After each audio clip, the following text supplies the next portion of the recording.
Welcome to another episode of the Saturday Morning Snap Fantasy Football Podcast, the show that brings you weekly advice and news at the beginning of every weekend. Introducing first your co-hosts Matt, Mark, Scott, and Landon.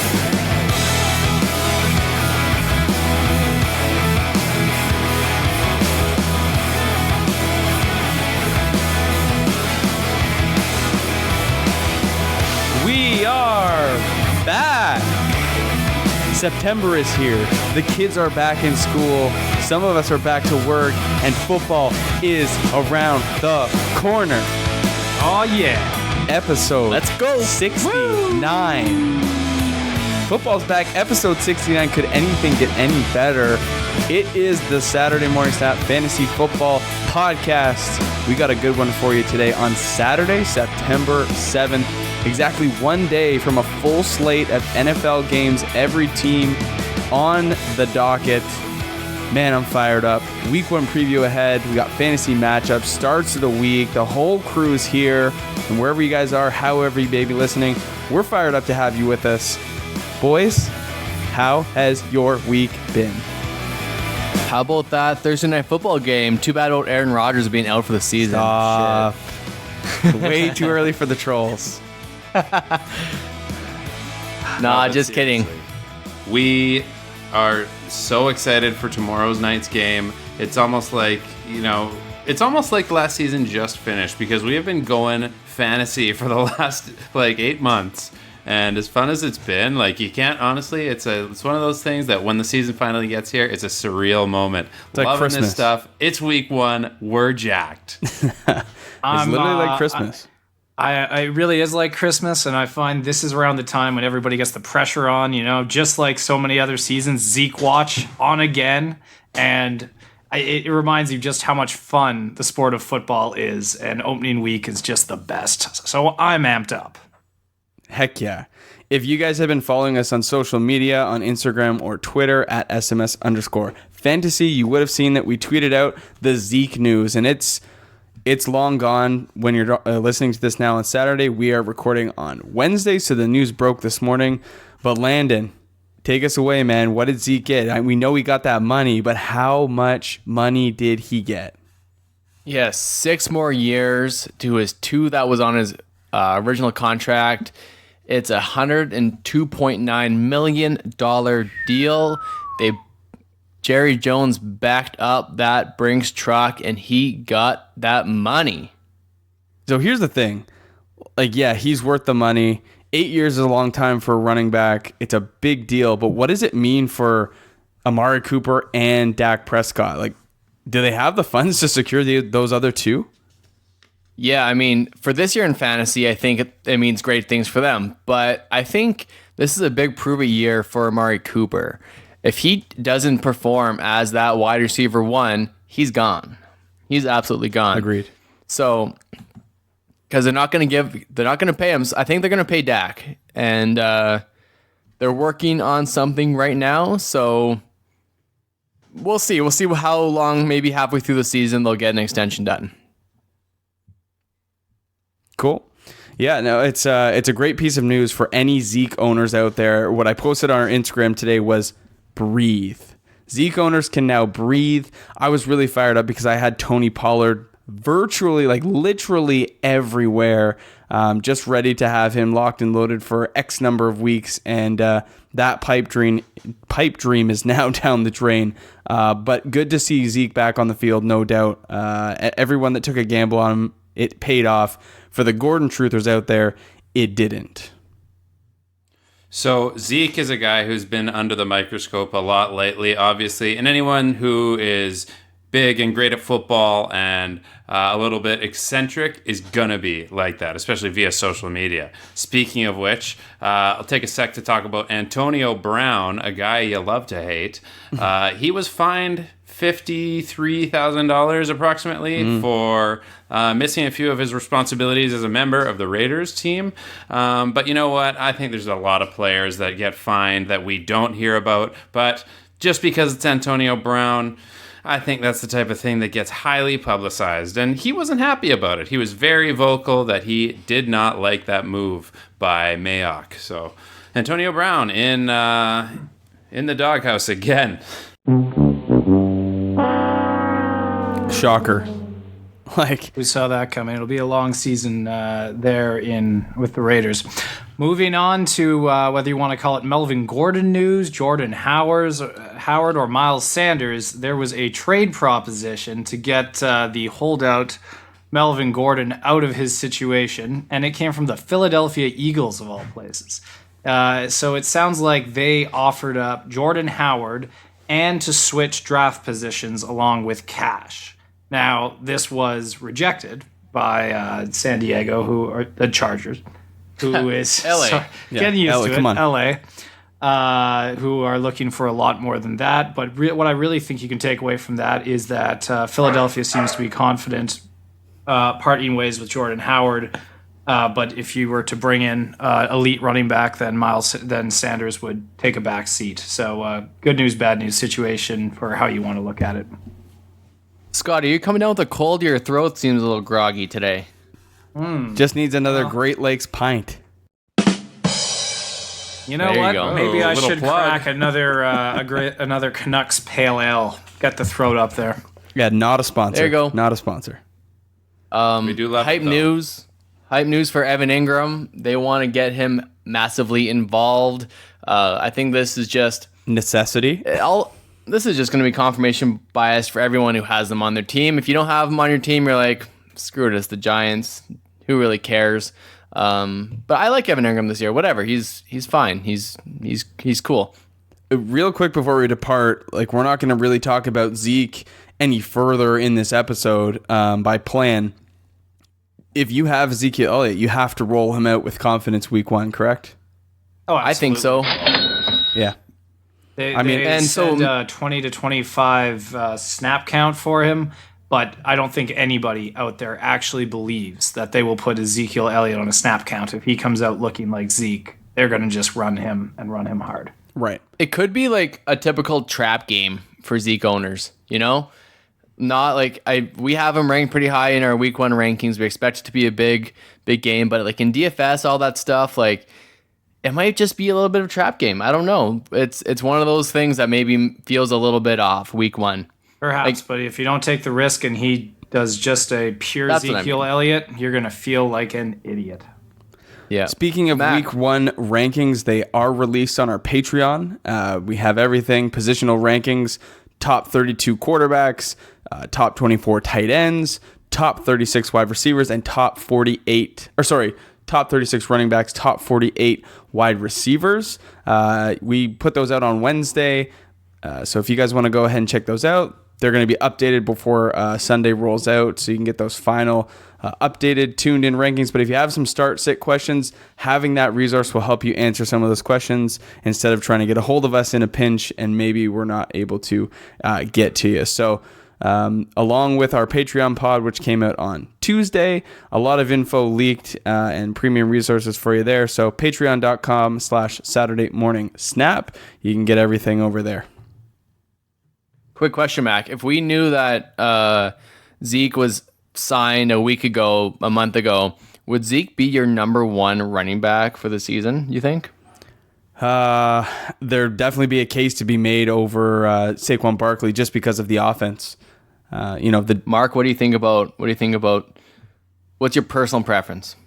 Personal preference, Zeke over Saquon. Yeah, I would. I just like Scotty, I know there's so many you. more elements on that offense that I would rather be around than the pieces on that Giants offense.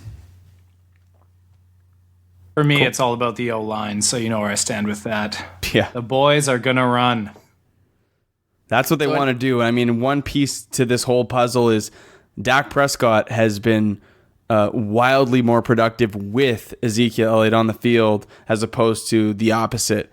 The narrative people like to sort of explore and to promote is that if Zeke's not on the field, they don't have to run the ball as much, and then Dak can get it done with his own legs, or he can throw the ball, or whatever the case may be. Having a consistent run game for the Cowboys has led to more play action, but also to more opportunities. if you get more first downs in football, you run more plays. If you run more plays, you have more opportunities to score. Zeke provides that for the Cowboys, and they haven't been able to get that with anybody else. I think it would have existed with Tony Pollard, but we never got to see that play out. So if Zeke plays, it's good for Dak. That's all I got to say. Anyways, any more news to get to before we talk about week one? I think the only other piece of news we talked about on our Tuesday Patreon pod with Jared Goff, it leaked during our recording, and the man got paid. A lot of money. Yep. Let's jump over to our fantasy matchups of the week.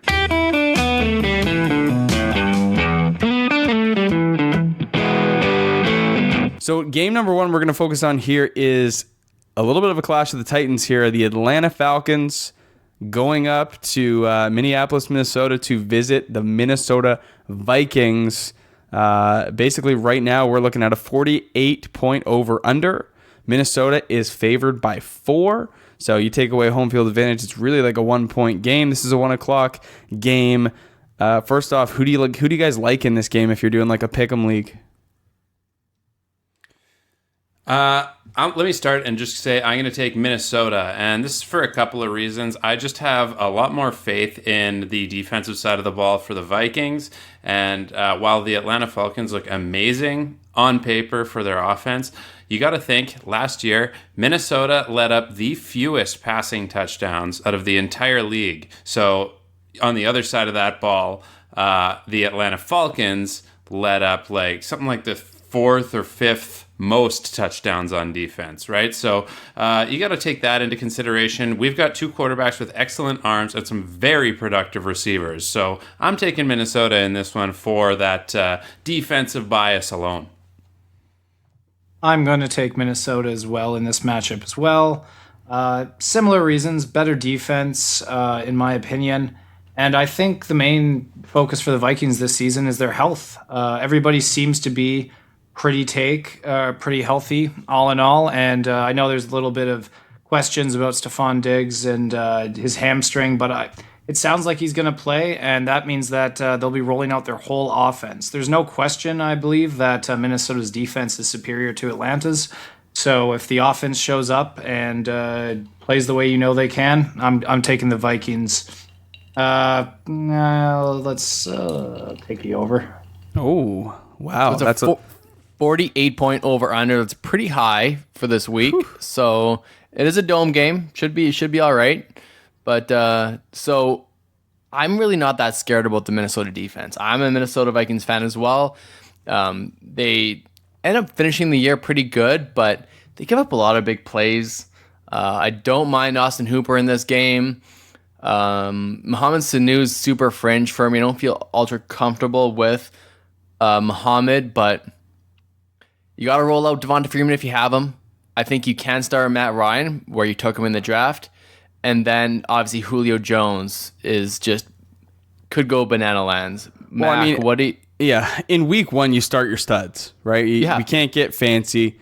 If you listen to our Patreon pod, I said this week I would probably start Jameis Winston over Aaron Rodgers just because of the matchup. I don't think that's getting fancy. I project Jameis to be like a top 10 quarterback. But in this matchup, like Julio is virtually unguardable.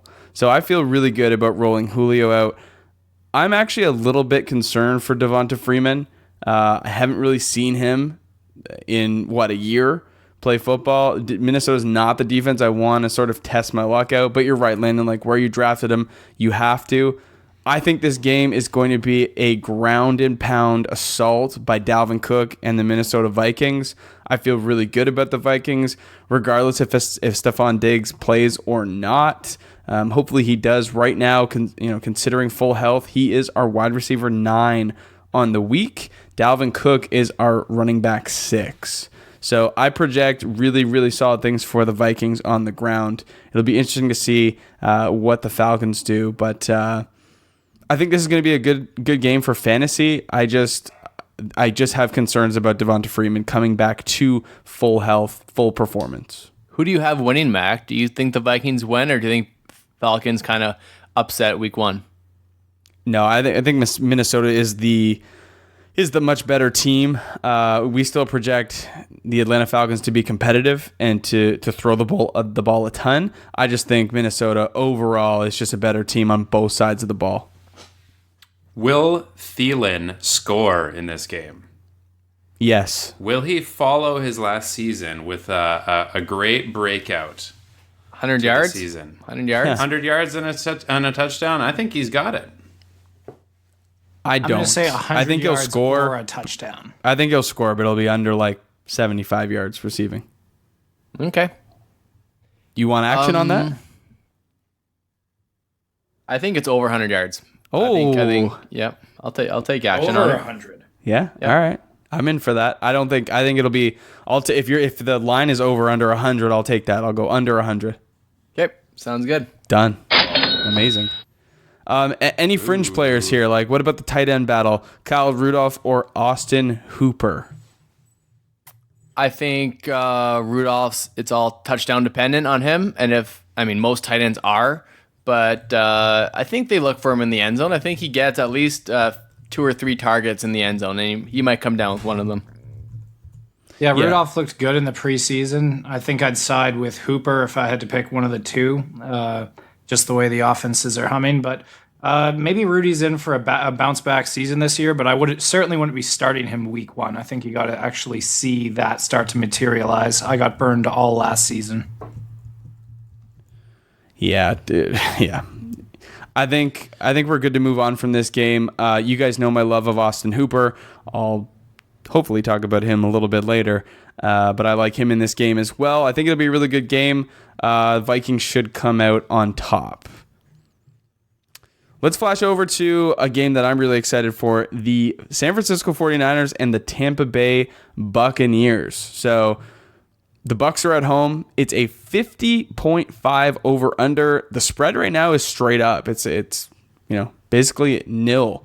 It's an outdoor game. This is a 4:00 game and projected to be a little bit of a scorcher. 94 degrees, partly cloudy as of right now. We'll see how that trends, closer to Sunday, but it looks like it's going to be a hot one. So I'll flip this over to the resident Tampa Bay Buccaneers fan, Mark.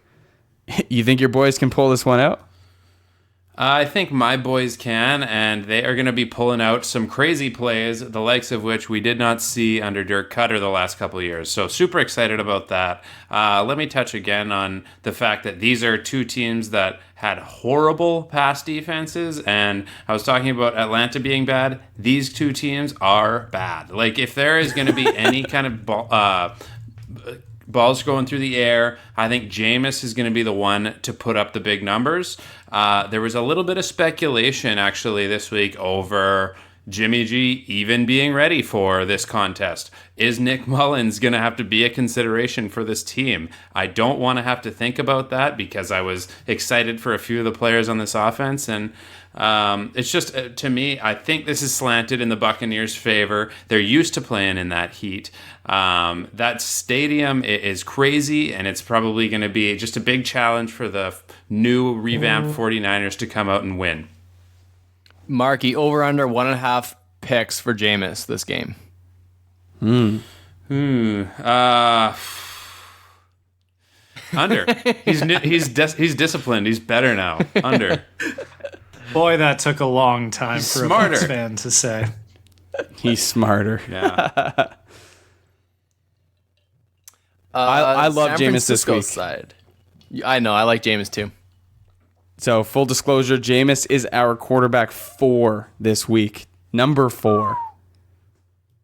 Overall. I love him. up for a big I'm game. starting, like I said, I'm starting Jameis over Aaron Rodgers this week. Crazy to say, but that's where the chips fell for me. So if you think it's going to be a high-scoring game, it should be a high-scoring game the other way as well. So I honestly think Jimmy Garoppolo, I just saw news that he's been cleared to play. I don't think that's shocking news, but No. Kittle is a great start, obviously. What about the other guys? What about Dante Pettis or Deebo Samuel or Marquise Goodwin? I think Bucs defense is also bad. So if they're going to score a lot, they're going to score a lot the other way. So Well, Yeah. I think in this situation you could say I don't think the Bucs defense could catch a cold. So if you're if you're looking for maybe a sleeper or you know, you have some sort of holdout situation, I think starting almost any players against the Bucks. I have San Francisco, or I have the Buccaneers as one of those teams that I like to get dark horses in after watching them year after year trying to stop players. Really, for me, the people that I'm excited to start, obviously Chris Godwin and Mike Evans, I think are locks. They're both inside the top 20 for wide receivers for us this week. I'm very interested in this game to see what happens with the Tampa Bay running game. I want to see like who actually takes a stranglehold of that backfield. Right now, I think we would probably agree that it's still Peyton Barber, but there's something to be said about Dare Ogunbowale and the hype that's rolling on him right now, and maybe the role that he carves out for himself. I mean, what do you guys see here? He's looked great in preseason. The hype is real. We put him out as on our Patreon pod as a waiver wire stash for week 1 before a potential explosion. What do you guys think? I think it's if say Ronald Jones doesn't look good in this game, that's a When serious has Ronald issue. Jones ever looked good? But if he's ever going to do it, it's going to be against San Francisco. Like, I know Mark said their front four is pretty good, but I don't know, I guess. I think it's going to be Peyton Barber. I don't feel great starting him, even though I put him as an MVP for the year. But if he shows out this year, honestly, I'm thinking about selling. Selling if you have one of the running backs that shows out week 1 against San Fran, maybe just sell high if you can. Who I really love here in this matchup is Tevin Coleman. I think that's a great flex play for this week. He's got lots of upside as far as catch and run, and then just being able to punch through. He does have some great speed, and I'd like to see how they handle him, knowing that, you know, there is a bit of security, a bit of publicity around the fact that he is going to be the guy who gets the ball first in that backfield ahead of Matt Breida. Well, but here's the funny thing. The Niners have come out on their depth chart and put Breida number 1.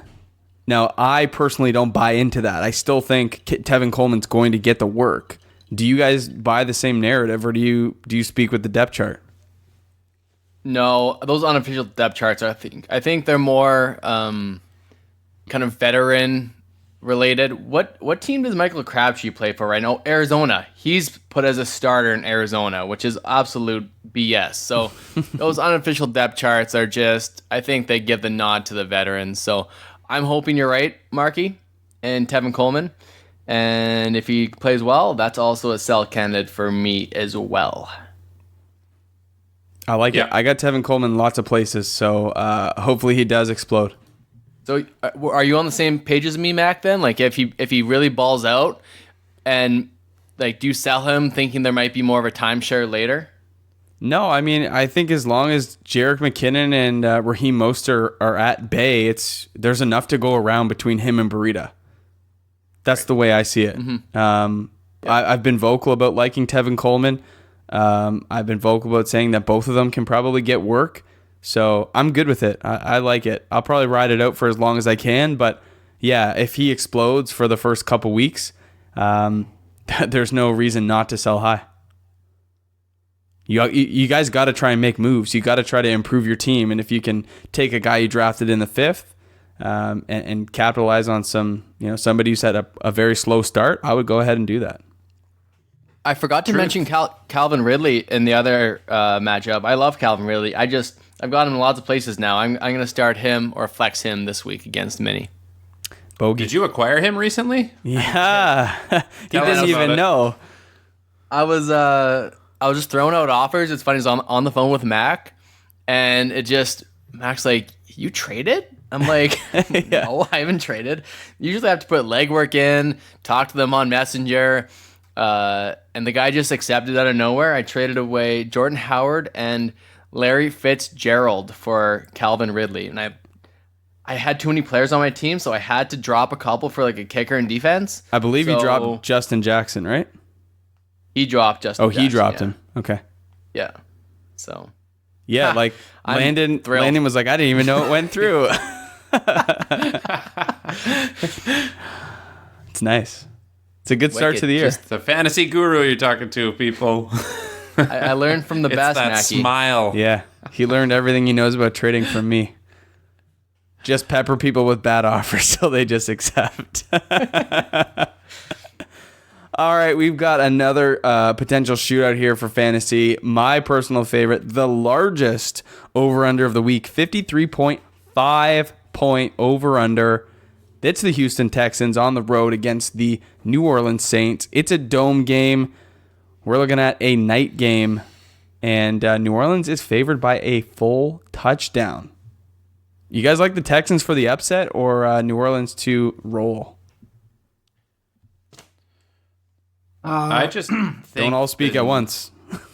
if I can take this, sorry. I think the New Orleans Saints are just the powerhouse of the NFC on offense. I think no matter who you are, their unpredictability and Sean Payton's play calling is one of the hardest things to defend in this league.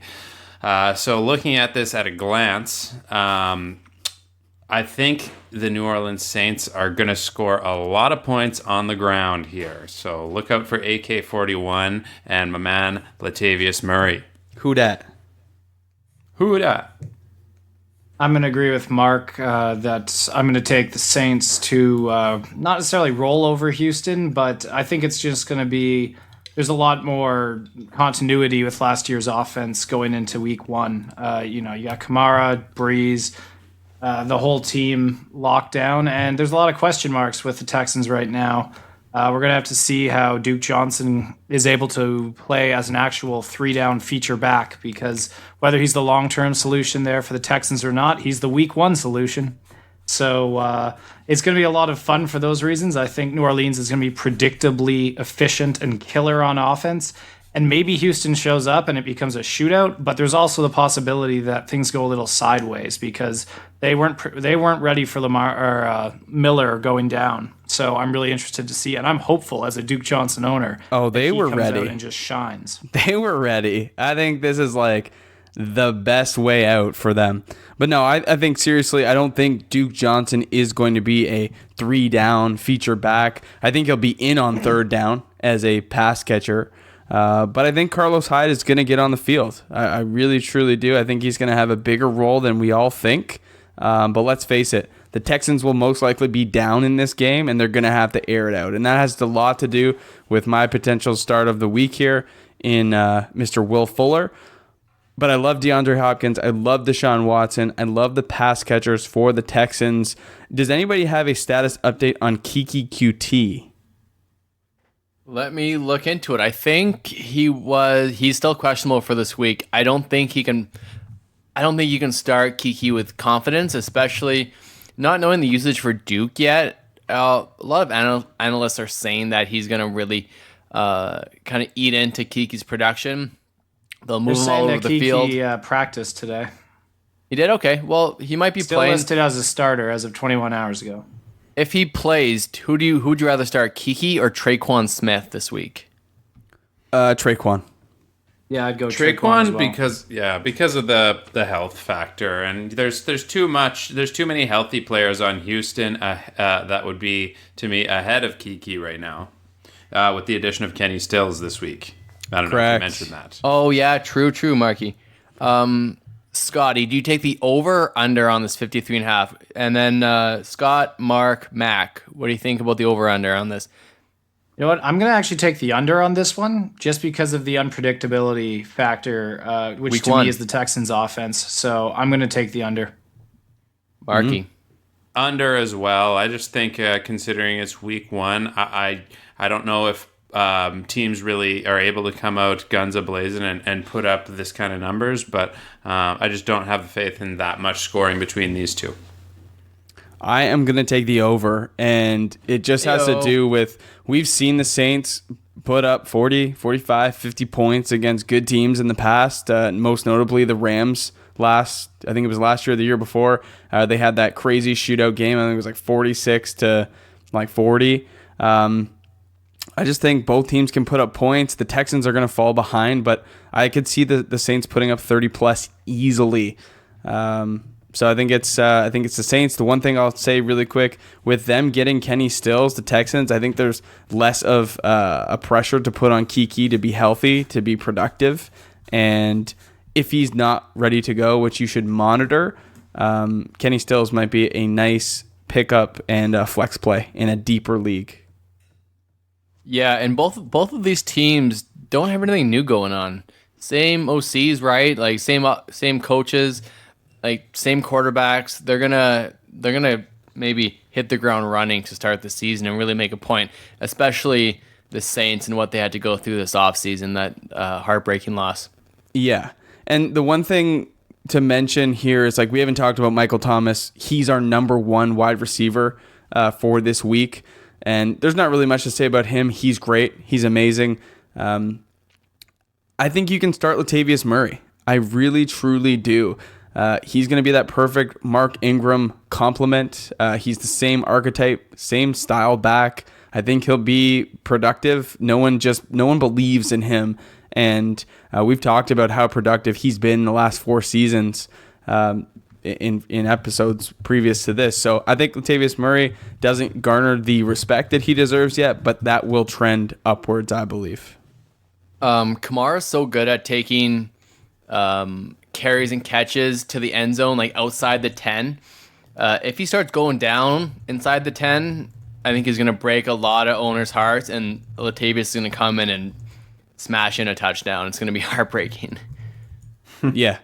Well, and that's the thing. Like, the Saints will get to the goal line so often. Like, they'll be in the red zone a large part of the game that they might look to Latavius Murray, because that's what he does best, is just punch that ball into the end zone if they get to the goal line. So, again, there's lots of touchdown upside. There's lots of upside for Latavius Murray. I just don't think it's there yet for the vast majority of the fantasy community.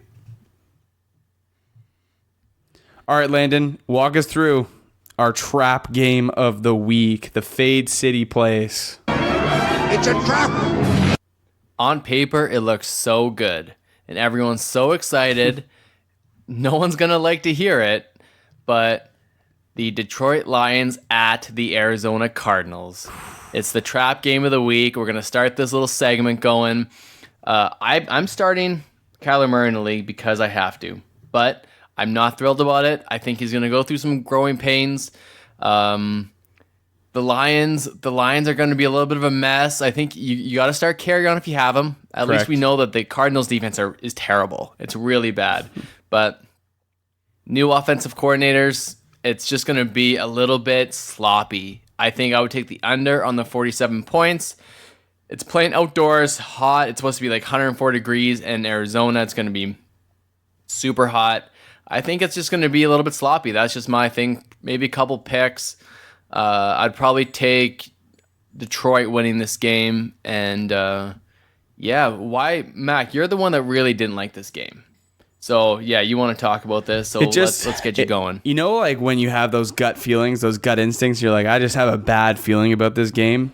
That's kind of what this game is for me. I mean, if you look at the Vegas line, it's 47-point over-under. There's no reason that speaks really, really poorly. But here's what I'm going to say.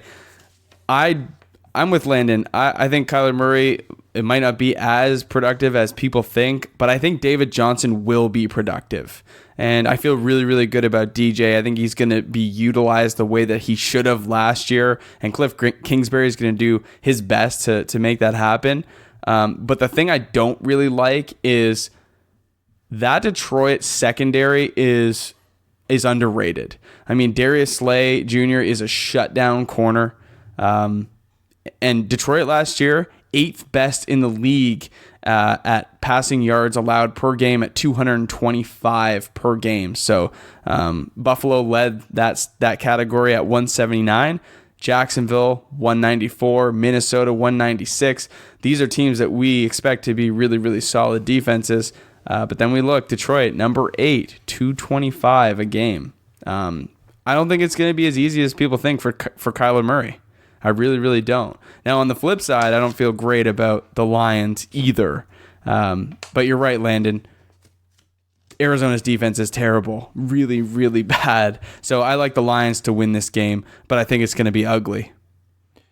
I think ugly is an understatement. This game seems to me like it's going to be full of mistakes and also full of just kind of, instead of incorporating new elements, it's kind of like picking up where they left off and hoping, DJ can come out running, hoping Carrion can come out running. I think those guys are guaranteed for a lot of work, but I can foresee just like 2 turnovers probably from each side. I see this being a total under for that 47 point over under prediction.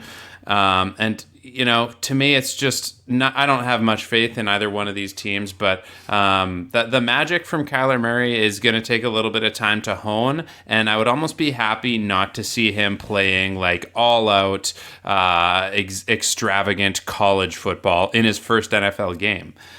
So I think this is going to be a low-scoring game, but look for these running backs to do some damage. Are you going to start guys like Larry Fitzgerald or Christian Kirk or Andy Isabella? I think Kirk is probably the best play just because he has, in my eyes, the best legs on the team. And, he's got the veteran experience over Isabella, but the freshness over Fitzgerald. Now, for me, Kenny Golladay is an auto start. But what about Marvin Jones? Marvin Jones could be a little sneaky. I don't hate the play here either. It's one of those things where depends on how many receivers you can play on your team. If you have double flex, you might want to stick him in one of those roles. But I think Golladay for sure. Marvin Jones only as a flex at best. With that, I might start Matt Stafford in this game against Arizona. I think it could be a little bit one-sided, and Arizona's defense is really, really bad. Peterson's out and suspended for the first part of the season, so yeah, maybe fire up your Detroit Lions. Scotty, what are your thoughts on anything? Have we covered everything, or should we move on? I think you've covered most of it. I do think that perhaps the defenses may be some of the players to look at least for this week alone. As you said, I see Arizona having a lot of trouble in prime time, for the first time where the games really matter. And I could see a couple fumbles, a couple picks. I could see some real sloppy offense. And the Lions in general usually have sloppy offense. So maybe the defenses will be a sneak, waiver wire grab right before the week. Like Mark said, sloppy, a lot of mistakes. Trap game. Absolutely. All right, let's move on to our starts of the week segment. Big segment. This is players that are started in under 75% of Yahoo leagues. So kind of a bit of a sleeper situation, but just under 75%. So there's some big names in here for sure. I'm going to kick it off. I'd say that at best, most of these are kind of flex plays, unless we're talking about the quarterback position Correct. and whatnot. I'm going to kick it off with my quarterback pick. And yes, it's a bit of a homer pick, but Kirk Cousins is being started in only 16% of leagues. And against Atlanta, I really think, especially, with the wide receiver corps pretty much fully good to go, Stephon Diggs, from what I hear, is going to play. I'm taking Kirk Cousins. 16% started in the league. Yeah, I like it, Scotty. I'm going to go with the guy I said I wasn't thrilled about, and that's going to be Kyler Murray, and only because he can get it done on the ground. He's only started in 30% of the leagues. That might be a little bit high compared to like 16% for Kirk Cousins, but if you drafted him high, especially if you drafted early, I'm gonna stick with Kyler Murray, basically only to do with his rushing. He could rush for 75 yards. Ooh, okay. All right, and this might be a little bit unorthodox, but I like Josh Allen here. He is being started in 5% of formats, and as far as like starts of the week, this guy's playing the Jets, who are not anything to write home about. I mean, they got a couple acquisitions in the offseason here, but I don't think it's going to be enough to stop the little bit of work he does through the air and the expected I would think more work that he does on the ground. He is one of those guys that is worth having for fantasy value, but is totally slept on because he's a Buffalo Bill. As he should be. Listen, this is just another opportunity for me to confess my absolute love for Jameis Winston and this Buccaneers offense, especially in such a juicy matchup like they have this week against the Niners. Only started in 32% of leagues. Again, another guy that just didn't garner the respect. So Jameis Winston, like I said, starting over Aaron Rodgers. I love the prospects with Chris Godwin and Mike Evans. If this running back core can get it going, all the better. But I love Jameis to air it out this week. I think he's going to be fantastic. Quarterback 4. Beauty. We're snaking this one, Max, so we want you to talk about running back now. Okay, I kind of broke the rules a little bit on this one, but it was kind of close and almost too good to pass up. So Mark Ingram against the Miami Dolphins started in 82% of leagues. Look, Baltimore runs the most plays on the ground in the whole entire league. They brought Mark Ingram in to be the workhorse back. There's some sayings that Gus Edwards, from myself, that he'll be involved. He might eat into Mark Ingram's workload a little bit. Justice Hill, we don't know what his involvement is going to be. I project more pass catching work than getting carries. But for me, Mark Ingram, I think, is a lock for a 100-yard game. If he gets into the end zone, even better. But I think he provides a really safe floor, and I would be happy to flex Mark Ingram this week against the Dolphins.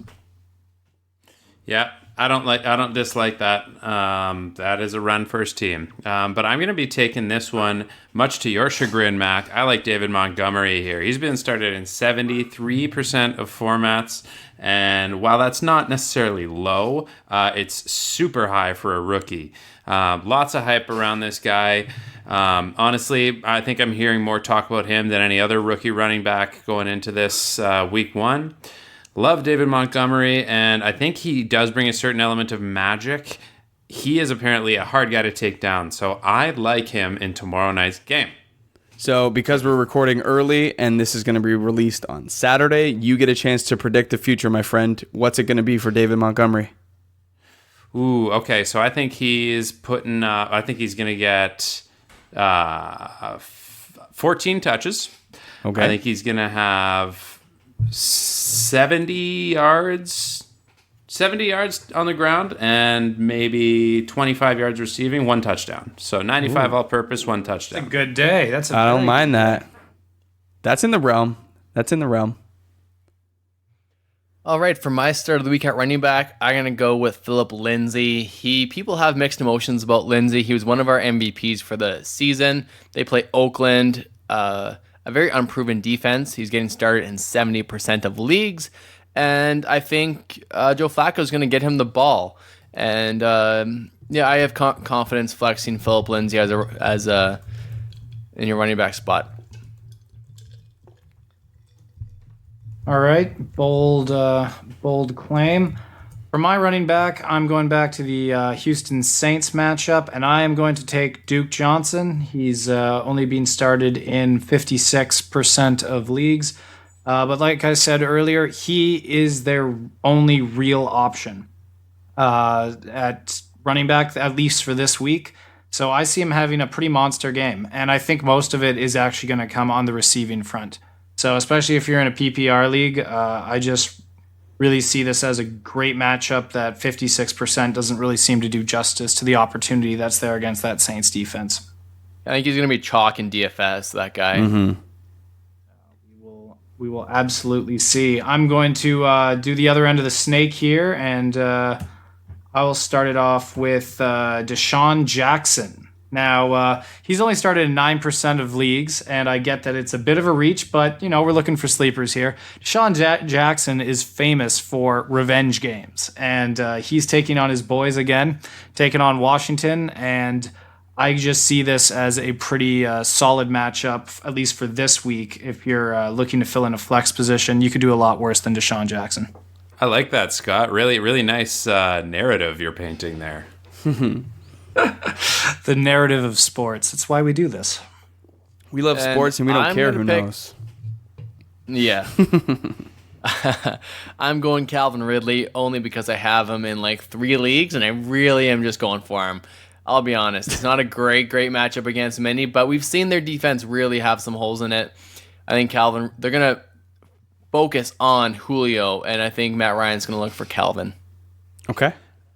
I'm taking Pettis here on against Tampa Bay, who's being started 7% somehow, which to me is just like that flabbergasts me because Tampa Bay is so bad. Like, I don't know, like, do they even have grown male adults in their secondary? I don't even know who they will have to cover this guy. But yeah, Pettis all day against Tampa Bay, and I'm a Bucks fan.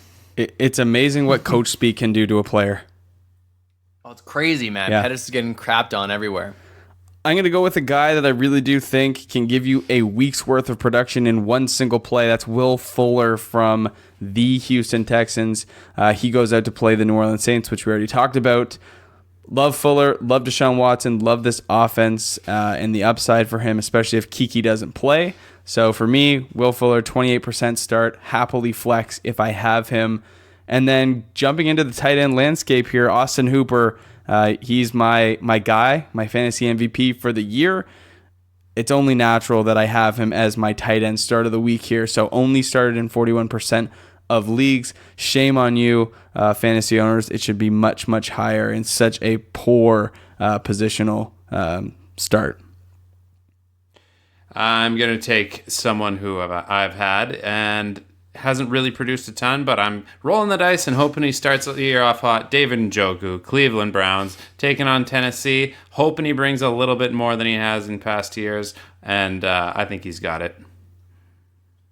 I'm doing the Vance dance against New England, starting Vance McDonald. He's a little bit higher, 74% of leagues. I think he's been on a little bit of a roller coaster. People like him, people don't. They overdraft him, they underdraft him. People aren't sure. I'm going to give you some confidence and start Vance McDonald. And Scott, we're Delaney Walker here for you. I'm going a little different here. I'm going with the double E, Mr. Consistency, Eric Ebron. He's only been started in 35% of leagues. He's only been started in 35% of leagues right now. But now that we know Brissett is the starter, I think that consistency might continue from last season, and I really actually think that this could be a solid start. I know that Landon, with his love for Mr. Doyle, probably doesn't like that, but I see this being a potentially great start this week. Now, Scott, did you want to address the rumor that you're dropping Delaney Walker in all leagues? Or is that just coach speak? Over my dead body. I have him on every team. That is true. Every single team. Delaney Walker is going off. I watched Scott get a value on OJ Howard in an auction league for $25, $200 budget, and then have a bidding war with a friend who was clearly trolling him and spent $15. And then got Chris Herndon. Oh, it was the last pick of the draft. Shut up. Everybody drinks and drives Scott is the king of tight ends. No one has tight ends but Scotty. I can't believe we're doing this, but defensive starts of the week. We might as well have a kicker segment too. Freak. Heyo. Kaimi Fairbairn. Start of the week. I'll start off defense then. Bit of a reach here. Nobody ever picks these guys, and that's why they're being started, I'd say, under 5% of leagues. But I'm going to take Kansas City this week. I think that, I don't actually believe in the Jacksonville offense, and I'm probably not the only one out there. So if I'm streaming defenses, I'm going to take the Chiefs and see if Nick Foles can actually make it happen. That'd be a sneaky DFS play as well. It would. I'm going to go Denver versus Oakland. I have them everywhere. They great pass rush. I think it's just a no-brainer. They start in 36% of leagues. Start your Denver defense. Mm-hmm. I'm taking Philly versus Washington. Another good one, yeah. Just so many question marks on Washington's offense right now. And too much youth, So many rookies. What are they going to do? Yeah, Philly was one of my considerations, as was Seattle, honorable mention. But I'm going to go with the Dallas Cowboys versus the New York Giants. Only started in 48% of leagues, which is kind of shocking to me at this point. I just look at this schedule for the Dallas Cowboys to open the year. It's a very cushy, marshmallowy start to the year. We got the Giants, the Redskins, and the Dolphins first 3 games of the year. Going to be hard not to have them as my starts of the week for defense for the first couple weeks. So, What are you building over there, Mark? I just wanted to get all 4 of us in the same frame. that's a video reference. Listen, All right. I'm really excited to record this episode because it actually means that football is about to really happen. These are no longer theoretical plays. Clap it out. This is no longer a theoretical thing. These are real, projections or real predictions as to what's going to happen. And I can't wait to react and see how right or how wrong we were. But nonetheless, really great to have you guys. Happy you've stuck around, kicked it with us. Shout out to the SMS crew over at patreon.com. Shout out to the boys in the Listener League. Can't wait to take you guys down. I'm playing Mark week 1. A little bit of a battle of the Titans. So that'll be fun. Who you guys watch playing? Out for Kyler Murray, baby. No, God. Who you guys playing, Landon? I don't even know. I've got so many leagues, Mac. I wish I was playing Scott because Scott's team is garbage. But Oh, Oh, shots fired already. Yeah, listen to this guy. this is Little your deflection there because he doesn't know who he's playing. This is your chance to talk some flex. smack. Scuba Steve, I am not favored. He's favored to win, but I don't think I have a kicker yet. Oh, his so team is good. You might get torched. Scuba He's got Steve was trying to Fournette. get Mark Andrews off me in the last couple hours. I had to put that convo on hold. I don't really want to give him to him. He's starting Will Disley. I guess so. Oh, Scuba, you're going down, bro. what about you, Scotty? I'm taking on Turk 822, and I am not favored right now because thanks Your to team's garbage. Melvin Gordon's continued holdout, I am rolling out Rashad Penny in my backfield to be the complement to Alvin Kamara. So that's not exactly how I saw that going down, but let's hope that they trade Gordon soon because I'm projected a 28% chance of victory. Turk, I'm still gonna do it. Yeah. Scott, if you want LaShawn McCoy, holler at me. Okay, you guys can do this offline. Thanks for kicking it with us. Really appreciate you guys. We will see you next week. Tune in for the Patreon episode on Tuesday for the full reaction to the week's events. We'll see you guys next week. Yeah, we'll be coming back next week with 4 losses under our belts. No Good weekend, everybody. Have a good weekend.